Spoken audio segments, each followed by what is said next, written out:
Gracias, Padre, te damos por este día tan maravilloso, tan precioso, Señor, porque sabemos que cuando nos levantamos con un corazón agradecido y sabiendo que cada respiro proviene de ti, que tú eres nuestro ruaj, que tú eres nuestro aliento, nuestro neuma, Señor. Gracias, Padre, porque tú tienes grandes y maravillosos planes, pero el día de hoy es un presente, es un regalo. Y Señor, que estemos siempre conectados contigo para saber el propósito que tú tienes para este preciso momento, porque para este momento hemos llegado aquí. Te pedimos, Padre, que tu iglesia se levante en un ejército para imponer e implantar el reino de los cielos, porque eso fue lo que tú hablaste con tus discípulos antes de irte, Señor, y hablaste de algo muy importante, tú mismo en nosotros, Dios con nosotros. Gracias, Señor, abre nuestra mente, nuestro corazón, nuestro entendimiento. Quita toda situación, Padre, que nos esté estorbando para que podamos comprender y entender y tener esa revelación profunda, hermosa, que tú tienes el día de hoy para nosotros. Porque tu palabra dice, transformaos mediante la renovación de nuestra mente. Y queremos renovar nuestra mente en este momento, en este tiempo, por medio de tu Espíritu. En el nombre de Jesús, amén y amén. Muy bien, pues estamos viendo lo que es el Espíritu Santo.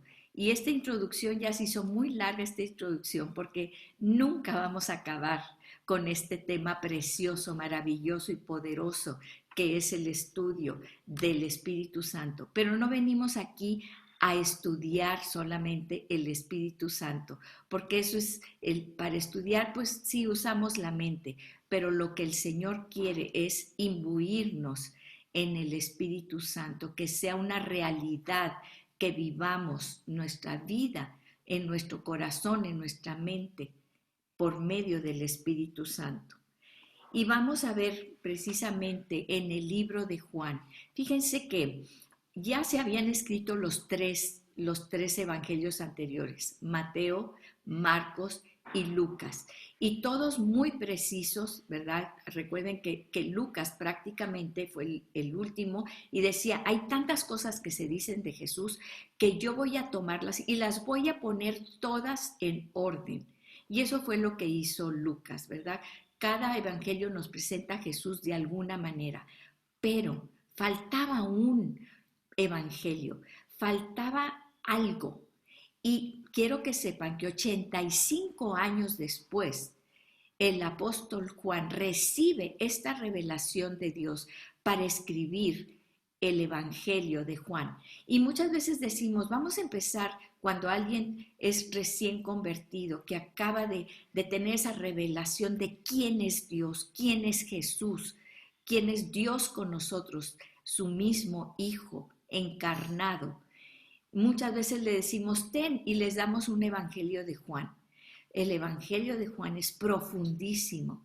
Los mismos apóstoles vamos a ver ahorita y vamos a leer que decían, pero es que no entendemos qué dice, cómo que se va pero viene, cómo que le digamos a Dios pero va a estar con nosotros, no entendemos. Y así decían los apóstoles. Imagínense a una persona que acaba de llegar, ¿verdad?, al Evangelio y le damos el Evangelio de Juan, pero para eso estamos nosotros, ¿sí? Para hacer la encarnación realmente de lo que es el amor de Dios, quién es Jesús, que vean a Jesús a través de nuestra vida, de nuestras palabras, de nuestras miradas.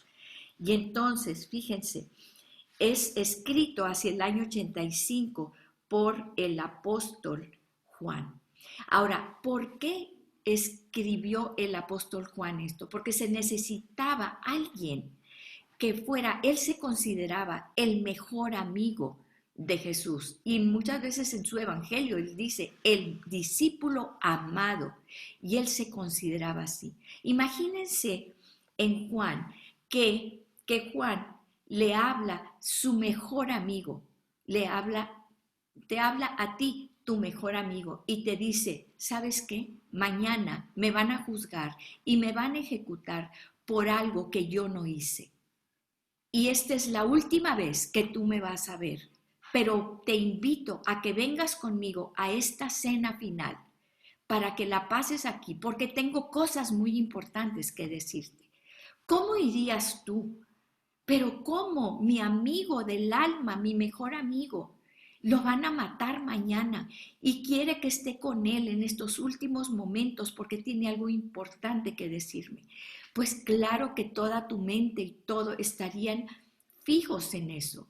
Y eso es lo que el apóstol Juan nos habla, de lo que nos habla, esas últimas palabras de Jesús cuando él ya al día siguiente iba a ser juzgado y crucificado, ¿sí? Y entonces dice, fíjense, él empieza este momento con sus discípulos y empieza lavándoles los pies.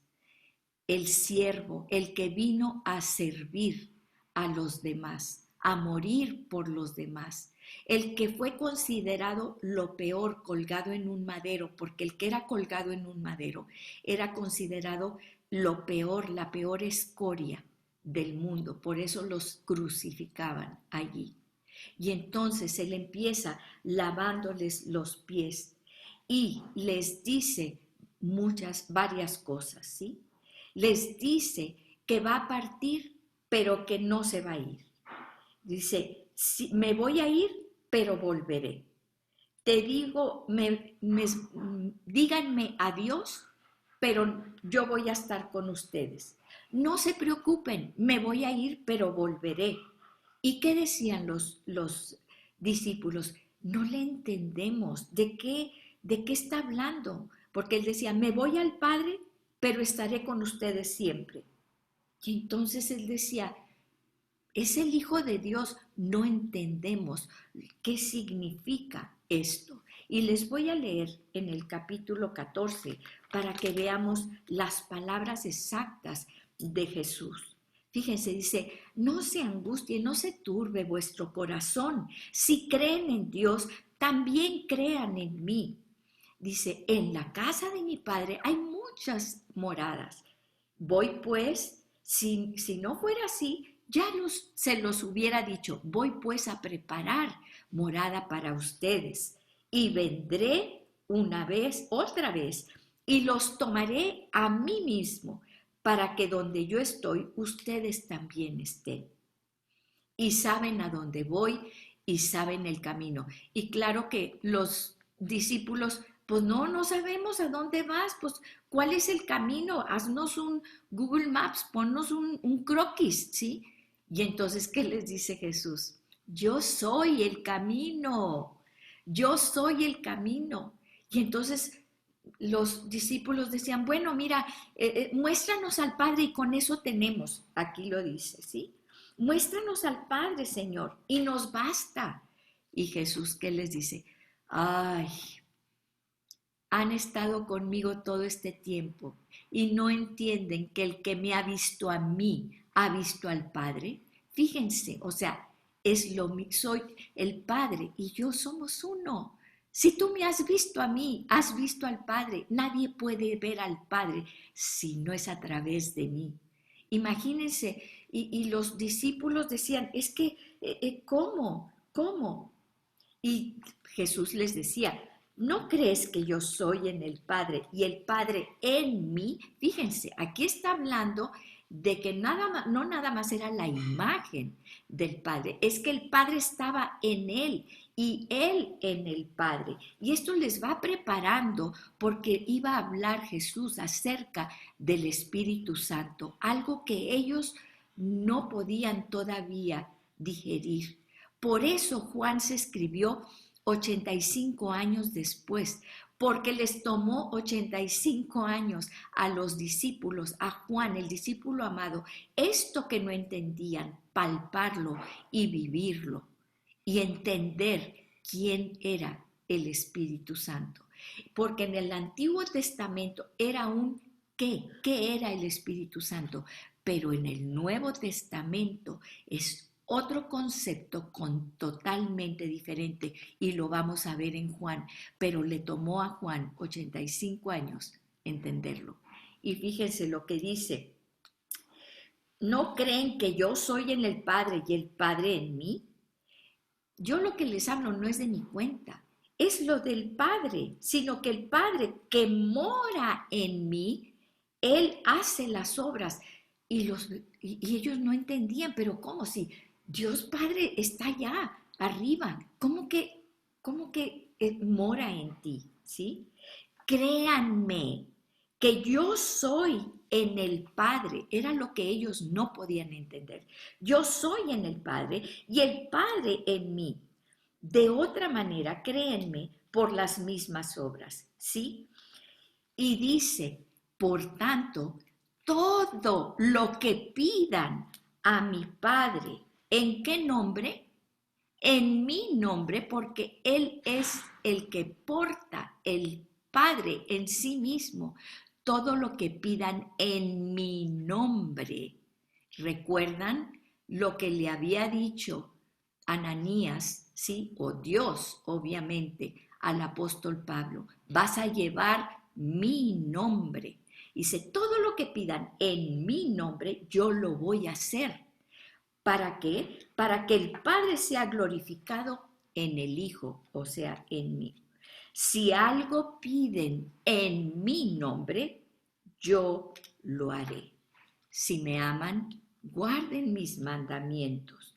Y yo rogaré al Padre y os lo dará otro consolador. Pero aquí la palabra otro consolador, aquí es donde introduce Jesús al Paracleto, al Consolador, con C mayúscula, al Espíritu Santo. Pero es importante notar esto. En griego, fue escrito en griego, ustedes saben, en el Nuevo Testamento. Hay dos palabras que se usan para otro, ¿sí? Hay la palabra ales, que es idéntico. Esto es ales. Aquí hay un libro, aquí hay ales libro, otro libro. Es lo que dice aquí, ¿sí? Pero hay dos palabras para otro, ¿sí? Hay hétero. Yo puedo decir, aquí hay un libro y aquí hay hétero libro, otro libro, ¿sí? Solo que hay una diferencia muy grande entre ales y hétero. Y la palabra aquí, otro, es ales. ¿Qué notan aquí cuando yo digo, este es un libro y este es otro libro? Son idénticos, son libros idénticos. De eso está hablando aquí precisamente Jesús. Les va a mandar otro consolador. Aquí estoy yo, que soy Dios hecho carne, ¿sí? Ahora, yo me voy a ir, pero les va a mandar ales consolador. Otro consolador soy yo mismo. Es el mismo consolador, es el mismo que este. Porque si no hubiera dicho, voy a mandarles héteros consolador. ¿Qué estaba diciendo Jesús? Soy yo mismo en espíritu. Soy el Espíritu Santo de Dios. Soy el mismo. Y esa es la clave de lo que Jesús les estaba diciendo. Para que esté con ustedes para siempre.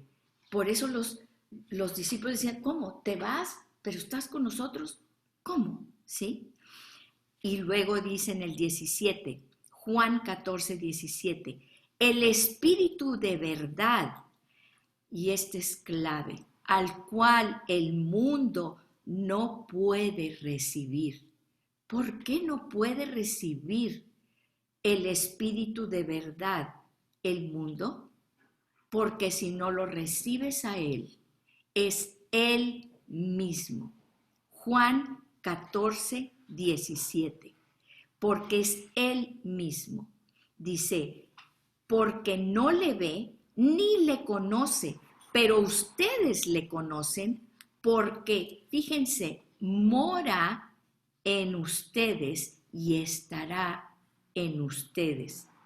No los dejaré huérfanos, vendré a ustedes. Entonces, ¿cómo?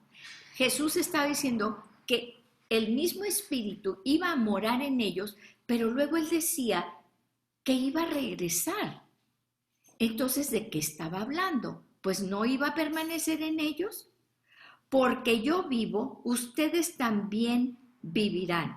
En aquel día, está hablando de un tiempo específico, ustedes conocerán que yo estoy en mi Padre y ustedes en mí y yo en ustedes. Parecía un trabalenguas, ¿sí? El que tiene mis mandamientos y los guarda, ese es el que me ama, y el que me ama será amado por mi Padre. ¿Cuál es la unión? ¿De qué estaba hablando Jesús? La unión entre Padre, Hijo y nosotros es el amor, porque el que me ama guarda mis mandamientos, y eso es lo como sabemos que nos ama. Tengo un grupo de jovencitas, ¿verdad? Con niños chiquitos y dice, yo te quiero mucho, mamá, yo te quiero mucho. Pues demuéstralo, obedéceme. No me importa que me quieras, obedéceme. Pues ese es el verdadero amor, ¿sí me explico? Dice, y entonces, fíjense, y yo me manifestaré a él. Y entonces Judas, no Iscariote, acuérdense que Judas Iscariote ya había muerto. Y entonces le dijo Judas, no el Iscariote, digo, se había ido en este momento. Señor, ¿cómo es que te manifestarás a nosotros y no al mundo? No entendían, no entendían. Y respondió Jesús y le dijo, el que me ama, mi palabra guardará, y mi Padre le amará, y vendremos a él y haremos morada con él. Fíjense, ya está hablando del otro, el Alex Consolador, que es el mismo, ¿sí? Que va a morar. Y luego dice, y yo voy a morar, y como yo soy en el Padre y el Padre en mí, mi Padre también morará en ustedes. Pero el mundo no lo puede recibir. No puede recibirlo el mundo, ¿sí? ¿Por qué? Porque no me conoce. El mundo no me conoce. Y entonces dice, no me ama, no guarda mis palabras. El que me ama, guarda mis palabras. Y el que no me ama, no conocerá al Padre. Dice, y ya les he dicho estas cosas estando con ustedes, pero el Consolador, el Espíritu Santo, aquí ya lo nombra, ¿sí? Ahora dice el Consolador, el Paracleto, el Espíritu Santo, a quien el Padre enviará en mi nombre, Él les enseñará todas las cosas y les va a recordar todo lo que yo les he dicho. Imagínense Juan, en ese momento, él no estaba escribiendo y tomando nota en su libreta, escribe, ¿sí? Todas esas cosas él las estaba guardando porque sabía que su mejor amigo iba a morir al día siguiente, que era la última vez que él lo iba a ver en ese momento. Sabemos que después se aparece a los discípulos 40 días, ya resucitado, pero estas son las últimas palabras de él en la tierra. Dice, mi paz os dejo, mi paz os doy, no como el mundo la da, sino no se turbe su corazón ni tengan miedo. Han oído que yo he dicho, voy y vengo a vosotros. Esta es otra vez lo mismo, ¿sí? Estamos en Juan 14, 28. Han oído que voy y vengo a ustedes, ¿sí? Y el 29, ahora les estoy diciendo antes de que esto pase, para que cuando pase, ustedes crean. Fíjense todo lo que les tomó entender lo que Jesús les estaba diciendo en ese momento, ¿sí? Y luego, fíjense, ¿qué estaba hablando aquí Jesús? Estaba hablando de tres situaciones, tres maneras diferentes en que se iba y regresaba. en 3 tiempos diferentes y todos estaba hablando en conjunto. ¿Cómo podemos entender esto? Fíjense, primeramente les dice, se iba a ir en su muerte, es decir, al día siguiente iba a morir. Eso es lo que les estaba diciendo. Y después iba a regresar en 3 días. ¿Cómo iba a regresar? Iba a resucitar, ¿sí? En 3 días, o sea, se iba a ir porque iba a morir y luego dice, de hecho, que iba a subir al Padre, ahorita lo vamos a ver porque se lo dice a María Magdalena, que iba a subir y luego iba a regresar en resurrección con un intervalo de 3 días. Y esto dice, en un poco no me verán y en un poco tiempo me veréis y tendrán gran regocijo como una mujer que da a luz a su hijo. O sea, van a llorar ahorita mucho, mañana van a llorar mucho. ¿Por qué? Porque me voy a morir. Pero en 3 días van a estar muy gozosos porque me van a ver resucitado, ¿sí? Y este es el ir y volver más sencillo.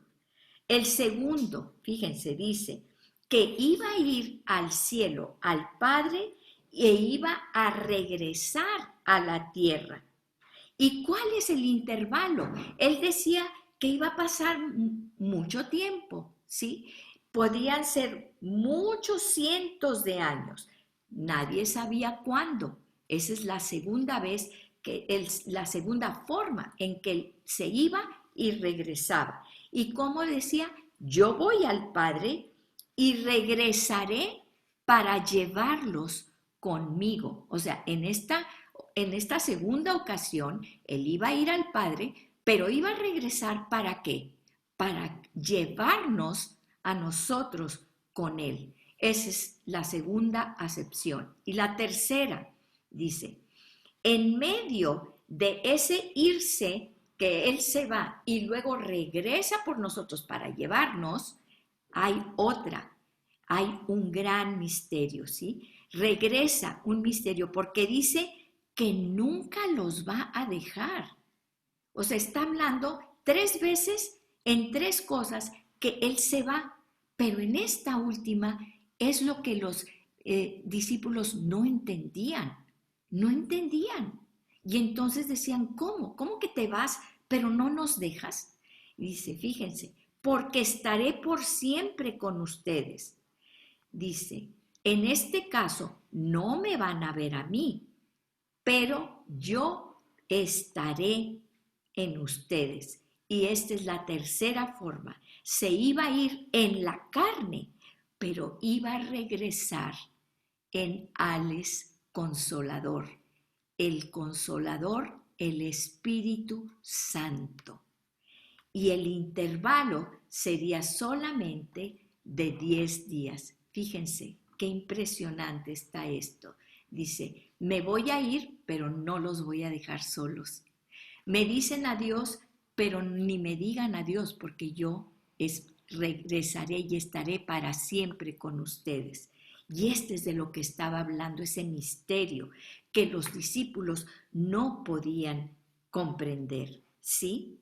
Y entonces vamos a ver, fíjense, uno, irse al morir y regresar en la resurrección, 3 días.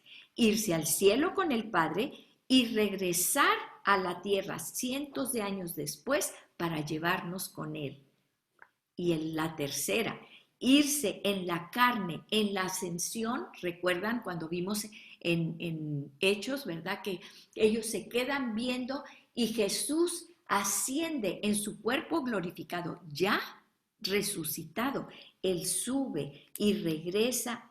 Él va subiendo en la ascensión. Dice, pero yo voy a orar al Padre para que les mande a mí mismo, pero en el Espíritu, al Ales Consolador, en el Espíritu. Y eso pasa 10 días después, en el Pentecostés, cuando les dice, váyanse a Jerusalén y no se muevan de ahí hasta que hayan recibido el Espíritu Santo, el poder del Espíritu Santo, ¿sí? Y esta tercera cuestión, esta tercera forma en que Él permanece con nosotros es la más maravillosa. ¿Por qué? Porque Él está a la diestra del Padre, en persona, a la diestra del Padre, intercediendo por nosotros. Él es el único intercesor. ¿Por cómo sabemos que es el único intercesor? Pues sabemos porque dice la palabra que hay un solo mediador entre Dios y los hombres, Jesucristo, hombre. Por eso tuvo que hacerse hombre, ¿sí? Y entonces es una paradoja. ¿Por qué? Porque les dice, voy a ir, no se preocupen, estaré siempre contigo hasta el fin del mundo. Y entonces sabemos que Jesús está ya en el trono, que a Él se le ha dado toda autoridad, porque así lo dijo Dios. Se me ha dado toda autoridad a Jesús, al Hijo, ¿sí? Porque nos compró por precio de todo lo que hay en el cielo, en la tierra y debajo de la tierra. Y al mismo tiempo está morando conmigo dentro de mí, ¿sí? Y dice, no lo veré hasta que Él vuelva en su cuerpo glorificado. Un cuerpo glorificado como lo vieron los discípulos y lo reconocieron y comía. ¿Podemos entender cómo es un cuerpo glorificado? No, porque dice la palabra, dice cuando Jesús resucitó que atravesaba las paredes, pero que comió con los discípulos. ¿Se acuerdan que lo ven en la playa y Él está cocinando unos peces y les dice, vénganse, vénganse a comer conmigo? Y comían con Él. Entonces, de alguna manera lo podemos reconocer y lo vemos a través de dos versículos claves. Fíjense, el que vimos ya, Juan 14, 16, dice, y yo rogaré al Padre. Esta palabra, rogaré, es una palabra que dice, pediré, implorar, dice, suplicar. Voy a suplicar al Padre. ¿Por qué? Porque Jesús había vivido con nosotros aquí en la tierra, en carne, y Él sabía que si no nos mandaba el Espíritu Santo, no la íbamos a hacer. No podíamos vivir la vida plena, la vida abundante que Él tenía para nosotros, a menos que recibiéramos al Espíritu Santo, Él con el poder del Espíritu Santo. Y os dará otro consolador, Ales, Paracleto. ¿Qué es un paracleto? Es un asistente legal. Paracleto tiene varias acepciones. Paracleto, con K, es un asistente legal, es un consejero y es un defensor. Es el que nos defiende, es el asistente legal que necesitamos para pararnos firmes en este mundo. Dice, y para que esté con ustedes para siempre, ¿sí? Entonces, ¿qué es lo que dice Jesús en estos versículos? Que va a ir al Padre, que hará al ir al Padre. Dos cosas. Primero, va a orar, a interceder por nosotros. En primera de Timoteo 2, 5 y 6 dice, porque hay un solo Dios, un solo Dios.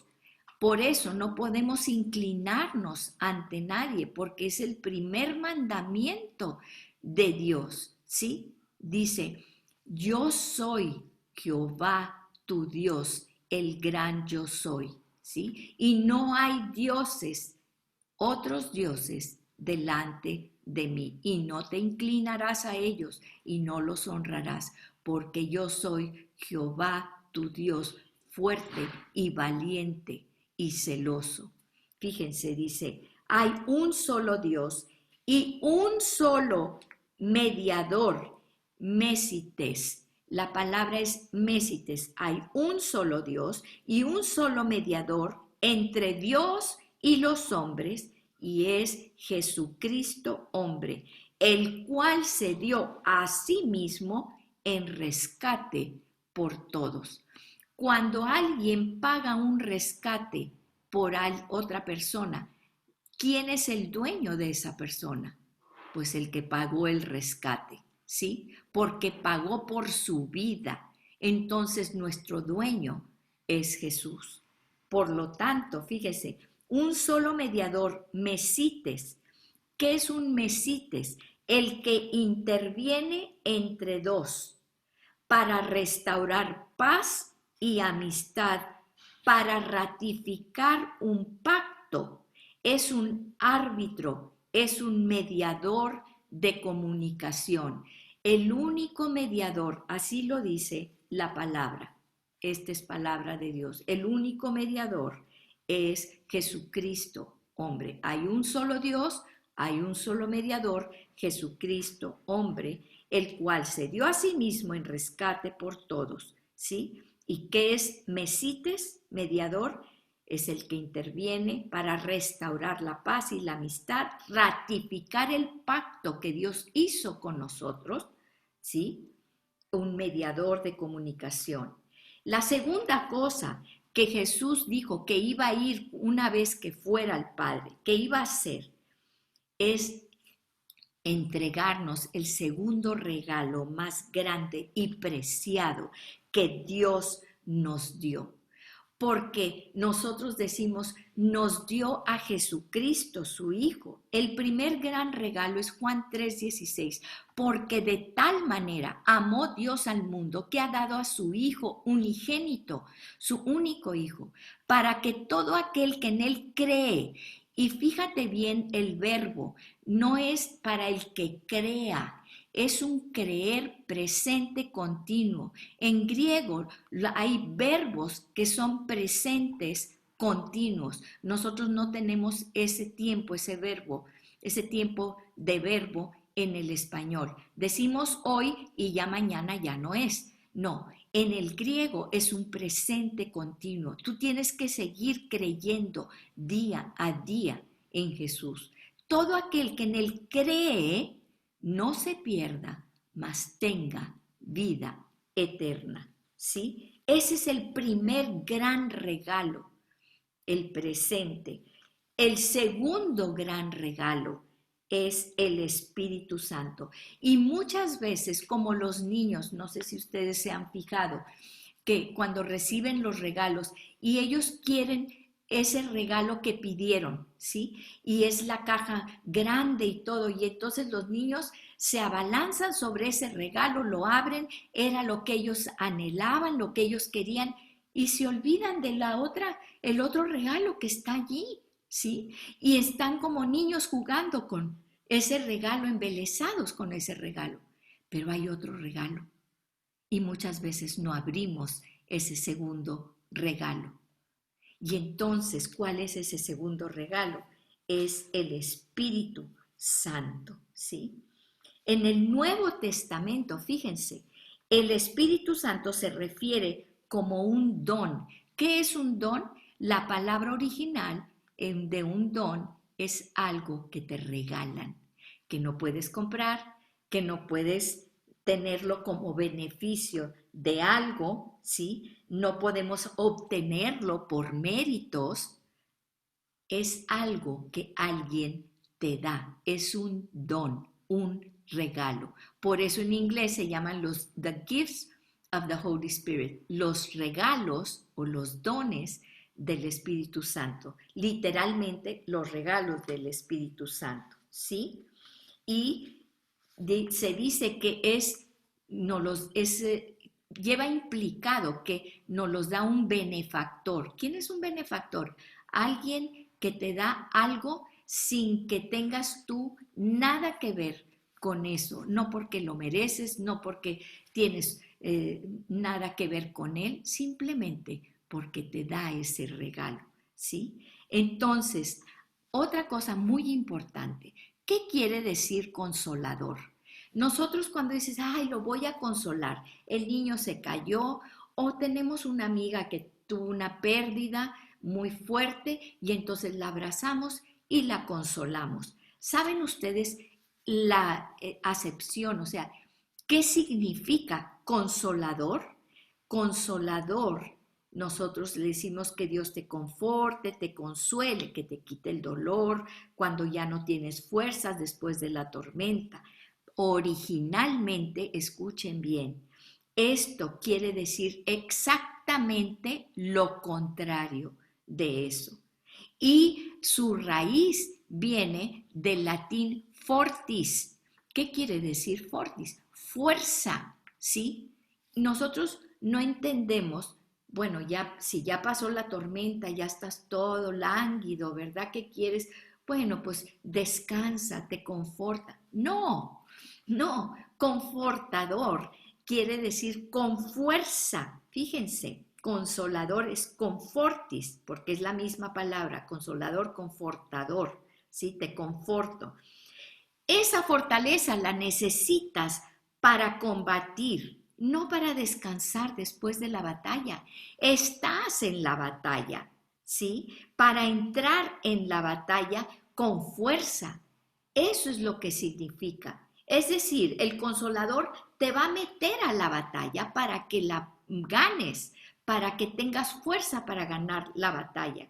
Y de hecho hay un tapiz muy famoso, que es el tapiz de Bayeux, que muestra la batalla de Hastings, que es cuando el ejército normando eh, conquista Inglaterra. Y es un tapiz así muy largo. Y se ve en uno de los cuadros, dice que el obispo de Odo es un obispo, ¿verdad? El obispo en aquel tiempo está confortando a las tropas. ¿Y saben cómo se ve este obispo ahí en ese tapiz? Con un aguijón picándoles a los caballos por detrás y a los soldados por detrás, se ve picándoles y dice ahí abajo, el obispo Odo confortando a los soldados. Confortando no es abrazándolos, no, estaba picándolos con un aguijón para que fueran a la batalla y ganaran la batalla, ¿sí? Esa es la verdadera palabra, el original de donde viene confortar. Eso es, ¿sí? Eso es como un aguijón para que salgamos a la batalla y darnos fuerza para la batalla, ¿sí? Entonces, un paracleto también es un defensor a quien llamas para defenderte legalmente en medio de la prueba y de la batalla. Es tu escudo, es el que va a decirte y es el que va a irte guiando en medio de la batalla. Consolador es un término de batalla, es un término de guerra, ¿sí? Eso es consolador.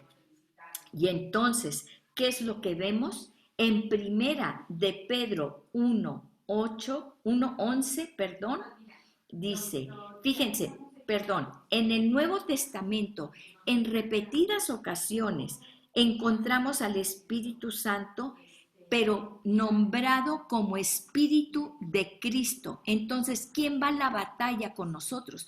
¿Por qué decía Jesús? Vayan, sean mis discípulos, ¿sí? Hagan discípulos. ¿En dónde? En Jerusalén, en Judea, en Samaria y hasta lo último de la tierra, enseñándoles que guarden todas las cosas que yo os he mandado, bautizándolos en mi nombre, en el nombre del Padre, del Hijo y del Espíritu Santo, y enseñándoles que guarden todas las cosas que yo os he mandado, y yo estaré con vosotros hasta el fin del mundo. Él sabía a lo que se iban a enfrentar los discípulos al cumplir ese mandamiento que él les estaba diciendo. Y entonces, fíjense, en repetidas ocasiones nosotros encontramos que se dice el Espíritu de Cristo, igual como si fuera Espíritu Santo, el Espíritu de Cristo. Yo eso no lo había conceptualizado. Fíjense, en Romanos 8:9, fíjense lo que dice. Dice, sin embargo, ustedes no están en la carne, sino en el Espíritu, si en verdad el Espíritu de Dios habita en ustedes. Pero si alguno no tiene el Espíritu de Cristo, fíjense, está hablando del Espíritu Santo, obviamente, y le llama Espíritu de Dios. y le llama en el mismo versículo Espíritu de Cristo. Estoy en Romanos 8:9. Si alguno no tiene el Espíritu de Cristo, el tal no es de él. ¿Qué quiere decir esto? Yo ya creí en Jesús. ¿Se acuerdan en Hechos que decíamos? Es necesario creer, arrepentirse. ¿Qué es arrepentirme? Verme en ese espejo que es un Dios santo, que necesito un Salvador, ¿sí? Arrepentirme, cambiar 180 grados a donde yo voy, creer que Jesús es mi Salvador, es mi salvoconducto, pero no nada más eso, necesito ser bautizada en agua, es decir, lavada de mis pecados, porque así como estoy yo, toda llena de pecado, no me parezco a Dios, estoy ensoquetada, no entiendo, no me parezco a Dios, necesito lavarme para ser a la imagen de Dios, pero también necesito la unción y el bautismo del Espíritu Santo. Así como dijo precisamente, nos dice Lucas, ¿sí? Que cuando llega el apóstol Pablo y les dice, pues, ¿quién te bautizó? Ah, no, pues yo fui bautizado por Juan el Bautista. Dice, y Jesús, dice, vendrá, Juan el Bautista decía, yo les bautizo en agua, pero vendrá uno mayor que yo, que os bautizará. Los dos bautizaban, uno en agua para arrepentimiento y el otro los bautizaría en el Espíritu Santo, que era su mismo Espíritu.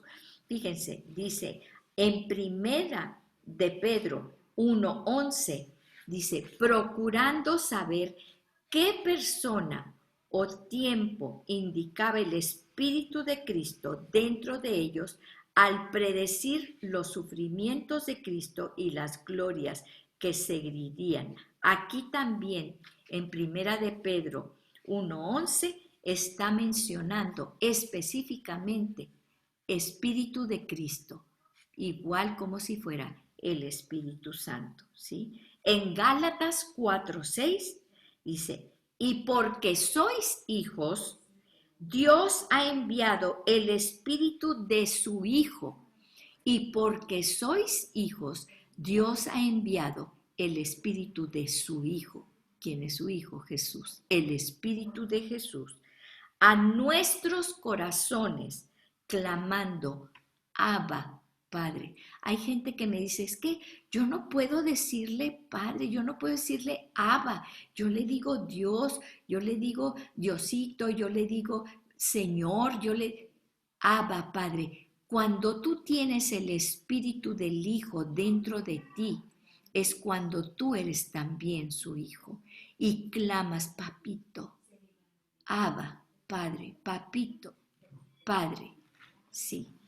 Entonces, en Romanos 8:2, fíjense, dice, porque la ley del Espíritu de vida en Cristo Jesús, otra vez menciona el Espíritu de vida en Cristo Jesús, te ha libertado de la ley del pecado y de la muerte.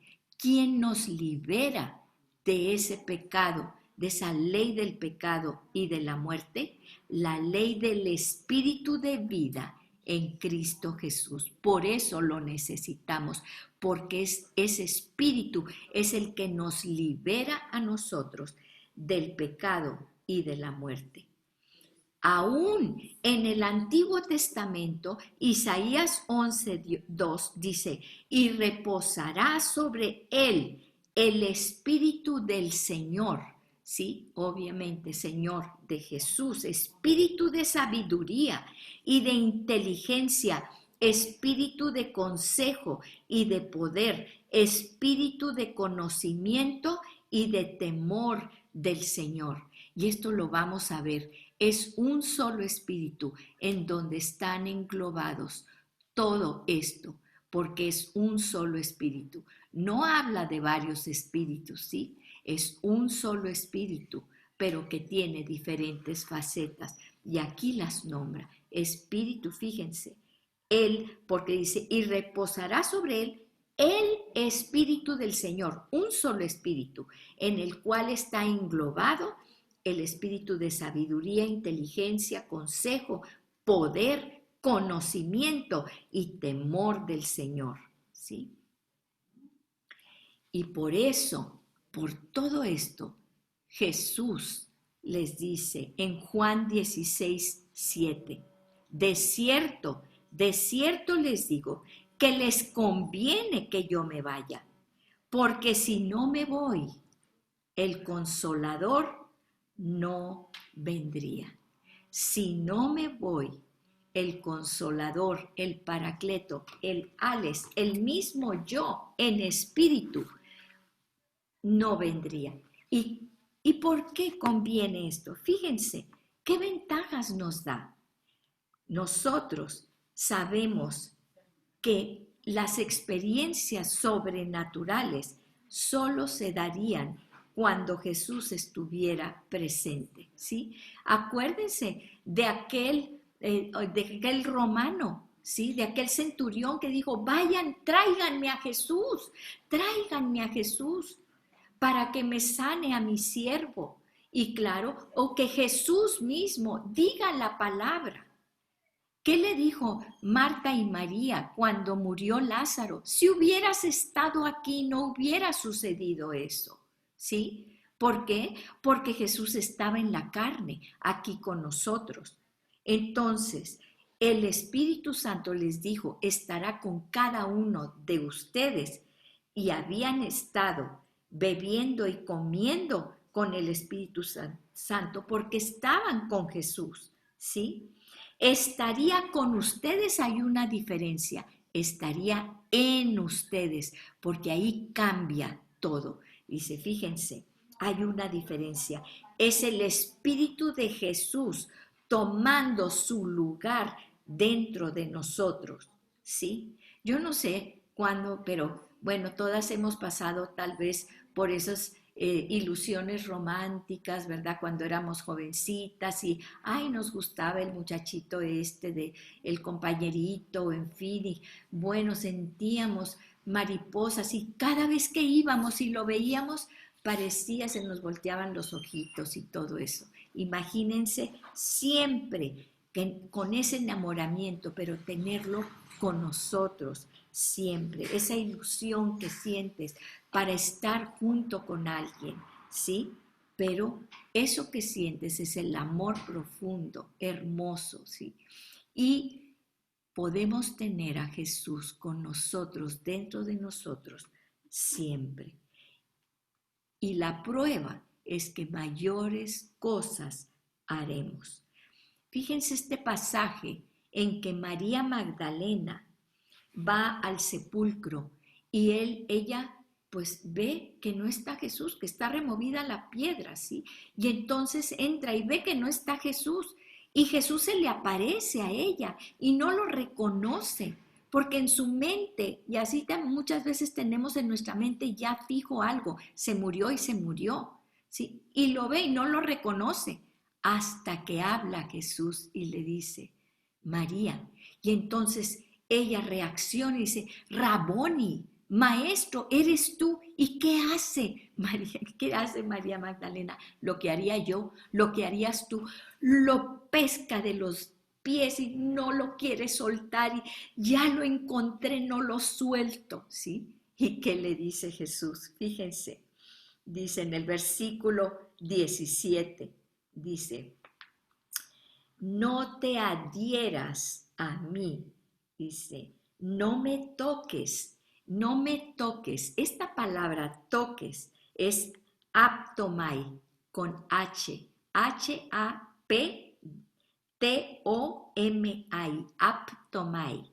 Dice, no te adhieras, no te quedes pegada, no te aferres a mí, porque aún no he subido al Padre. ¿Y qué era lo que le estaba diciendo? Ahora, no te aferres a mi cuerpo, porque ahora estaré en ti. Siempre, siempre estaré en ti. ¿Cuántas veces nosotros nos aferramos a cosas porque somos humanos, materiales, a cosas, queremos tomarlo y pescarlo y no soltar cosas físicas, cosas materiales, porque tenemos una necesidad imperiosa, imperiosa de conectarnos con nuestro Dios. Pero tenemos que entender que cuando tenemos la llenura del Espíritu Santo es totalmente diferente. Y ya lo sabemos. Parece que estaban borrachos los discípulos. Dice, estos están ebrios, se ríen, histéricos, yo no sé qué les pasa. Estaban llenos de la plenitud del Espíritu Santo. ¿Quieres ser llena realmente? Porque déjame decirte una cosa. Muchas veces no queremos realmente recibir al Espíritu Santo porque hay cosas en nuestra vida, hay cosas en nuestro corazón, hay situaciones o cosas que hacemos que no las haríamos enfrente de Jesús. Si Jesús estuviera enfrente de nosotros, no haríamos cosas que a veces hacemos en nuestro diario vivir. ¿Realmente estás dispuesta a que Jesús mismo esté contigo todo el tiempo? En tu pensamiento sabe lo que estás pensando. En tu corazón sabe lo que estás sintiendo verdaderamente. No te puedes ocultar de él. Tal vez cuando Judas salió y se fue a hacer sus tratos, tal vez tú te vas y durante el día haces tus tratos que no son muy correctos o hablas cosas que no son muy correctas. ¿Estarías verdaderamente dispuesta a que el Espíritu de Jesús, Jesús mismo, Dios, estuviera dentro de ti? ¿Te entendiera tu pensamiento y tu corazón? Si es así, vamos a orar, Padre, en el nombre poderoso de Jesús. Tu pacto dice que jamás nos dejarás. Y a veces nos sentimos solos, a veces nos sentimos abandonados, a veces sentimos que no nos escuchas. Te hemos dejado realmente entrar hasta lo más profundo de nuestra mente y de nuestro corazón. ¿Realmente lo anhelamos con todo nuestro corazón? Si es así, Padre, yo te pido una unción especial sobre todos los que anhelamos con lo que lleva esa responsabilidad, lo que conlleva ese habitar tuyo dentro de nuestra mente, nuestro corazón y cada una de nuestras palabras, de nuestros actos. Por eso dice tu palabra, daremos cuenta, pero el gozo de tenerte siempre con nosotros. Eso es lo que anhelamos, en el nombre poderoso de Jesús. Amén y amén.